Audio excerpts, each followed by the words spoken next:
Good evening and welcome to Express Update. We are coming to you from our studios within the Ministerial Enclave, and you can also reach us on GoTV channel 184. I am Victoria Bole Diamro. Up next is our news bulletin. Ghana records sharp decline in new HIV infections and AIDS-related deaths. Also, African Union raises alarm as Africa records 95% of global malaria deaths. Stay tuned as we bring you more of these and many other stories. Now the news in detail. Ghana has made significant progress in its fight against HIV, with new infections dropping from 16,189 in 2024 to 13,951 in 2025, while AIDS-related deaths declined by nearly 14%, according to the Ghana AIDS Commission's 2025 National HIV Estimates and Projections Report. Officials have attributed the improvement to expanded HIV testing, treatment and care services, although they have stressed that more work is needed to identify undiagnosed cases, improve medicine access and sustain prevention efforts. The Commission, however, projects that with continued investment, new infections and AIDS-related deaths could be cut by more than half by 2030 as Ghana works towards ending AIDS as a public health threat. Away from that, the African Union AU has disclosed that Africa accounts for 95% of malaria-related deaths globally, underscoring the urgent need for stronger action to combat the disease across the continent.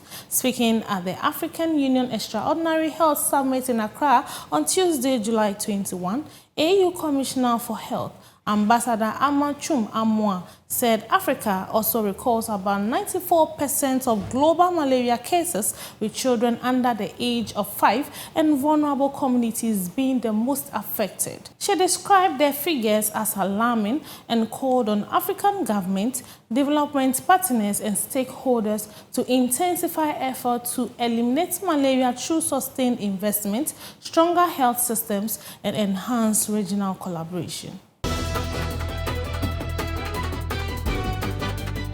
On our third story, Education Minister Haruna Idrisu says the 2026 BEC results are expected to be released by July 31, after which the school placement process will begin. He announced plans to reform the computerized school selection and placement systems, with candidates selecting their preferred schools only after receiving their results. Government says the changes are aimed at making placement more transparent, merit-based and free from favoritism, while efforts continue to expand senior high school infrastructure to meet growing demand.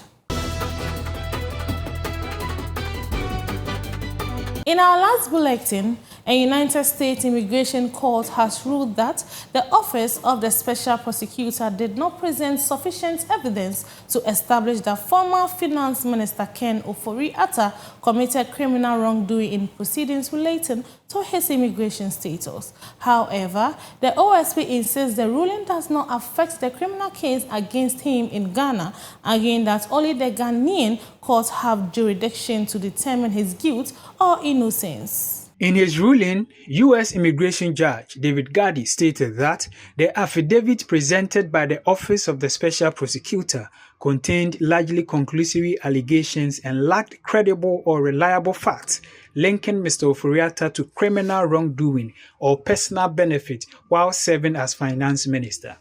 The judge therefore reaffirmed that Mr. Ofori-Atta had established his eligibility for an adjustment of immigration status.